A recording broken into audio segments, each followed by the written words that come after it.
I'm sure, right? And I'm with Sarah Jane Seddon.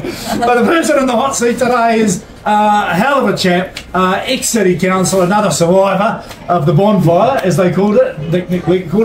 Ray Mercer is here with us today. So Ray's really interesting chap. Tell us, Ray, when were you on the city council? I came on in 2000 and left in 2016. So 16 years? 16 years, 5 elections. Oh my goodness, 16 years of that, oh my God. Yeah. So, okay, let's just go through a few mayors then. Your Blumsky was one of them? Blumsky, Kerry and Celia. Wade Brown. Yeah. And that was it. Just 3 years for Celia, wasn't it? Yeah. She got out of Dodge.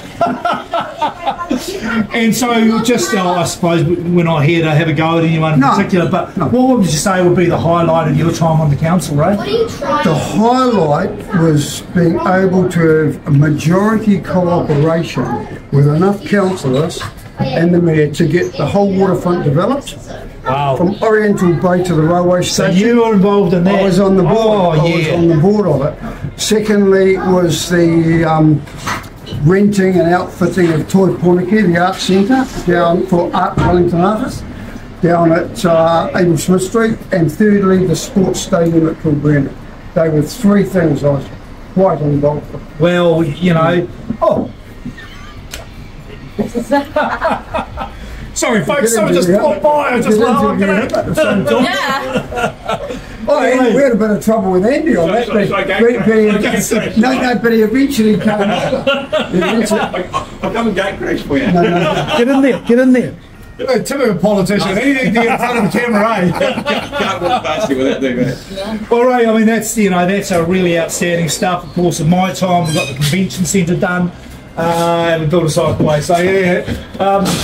Ray, tell us a little bit about you're part of the iwi that was here before those that have now asserted mana whenua status. That's right, I was, yes. So just want to talk about, first of all, tell us about those 2 iwi, and how do you feel about losing that mana whenua status, and should it be, you know, your family must still be the ancestral guardians?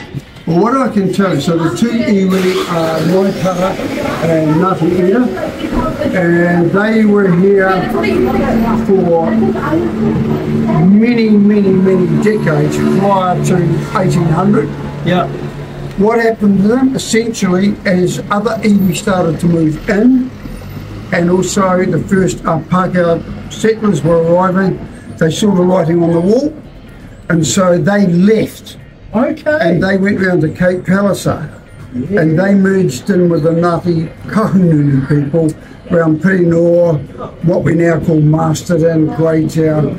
So that's where they went, and it was my great-grandmother's people that, is on descendant. My father was from Wales. From Wales. So it's on my mother's side is the Maori connection. Well, that's really interesting. Sarah Jane, you've got something. Well, I've got something from the Facebook, but on a different note. I'm from Island Bay, and I was wondering what's the coolest beach. You can say of all New Zealand, what's the nicest beach? The nicest beach? No, that's a bit of... But I would say, from a safety perspective, and from plenty of room, I would say Lyle Bay. But it's not. It needs major doing up to make it look nicer, and all the junk houses and businesses, which Peter Jackson has bowled most of them, which is great. So it's a beautiful long beach, 500 metres long. It's safe for the country. It's got shallow water, it's safe for kids, but the backdrop to it, from the days when it was zoned industrial, it's a dump. Not the beach itself, but the background to it is a dump at the moment. Yeah, okay. So Ray, I mean, I'm very passionate about Lyle Bay, and actually the whole of the coastline. You know, you can snorkel and see all sorts, and take the kids. Here's my little girl Emily. She will come snorkeling and swimming with me. And you know, and even Oriental Bay. And it's a good beach for animals. Yeah, exactly right. So very busy, and I totally agree with you. So that's we should be doing much more. Well, things are starting to get done. And you see what Peter Jackson does at his part of it.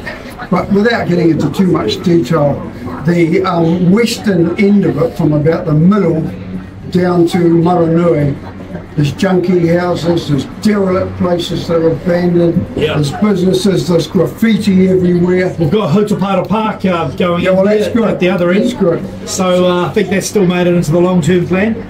So we need to do that. So Ray, and what's keeping you busy now? Any thoughts of going back on council? Oh, no. I leave that to Andy. Andy's gone back inside. He's at the big house. Andy's inside Satan's lair. That's how I'd call it. He's inside Satan's lair. And may the Trying to darkness... kick the devils out. May the darkness not entirely envelop him. Well, May it not entirely envelop him. Chris Bindison did describe Winston Peters as tying a Foystian knot with the Labour Party at some point. So they've all got their different view, but let he who is without sin cast the first stone. And I'm not religious, so...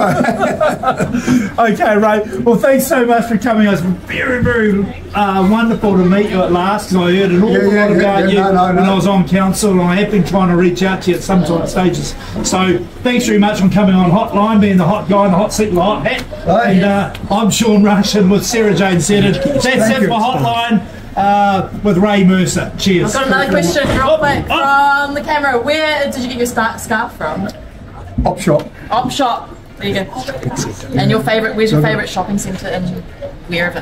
Wherever? No, Wellington's pretty good. Shopping Wellington, but op shops, this and that. What's your favourite shopping centre? Shopping centre? I'd just say Wellington, probably the city. What? No, like of a suburb. Oh, the suburb. Favourite suburban shopping centre? Kilbirnie and Miramar. There you go. They've both got pluses and minuses. Do you live out that way? I do live out that way. Yeah.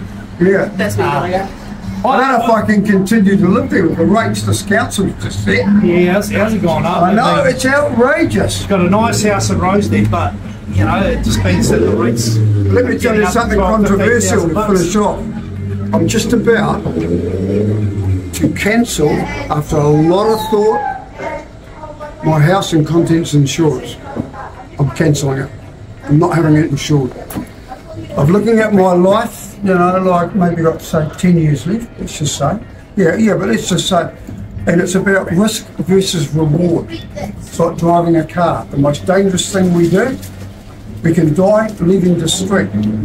Yet the reward of having a car is far greater than being paranoid about driving a car. So I'm saying, in my case, see, you guys are a lot younger.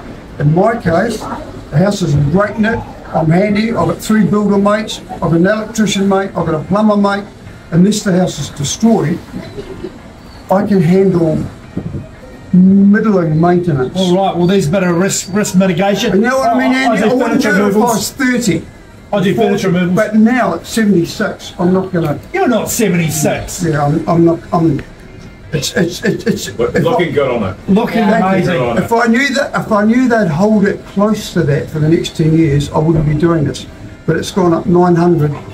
Now it's going. And next year it'll be another 900. And eventually they're going to cancel it anyway because I'm close to it. I know that. I've already had offline not the sea level. Yeah. No, it's going to happen. Sea level stuff. No, I'm talking insurance company. They're going to cancel. But they've already indicated the signal, haven't they? In general terms, they've signalled coastal property. No, sorry. No, they won't. Retreat from the coast. Right, Andy? All right, Ray. Thanks very much for all that. You can't beat Wellington on a good day or even a bad day too. You can't beat Wellington.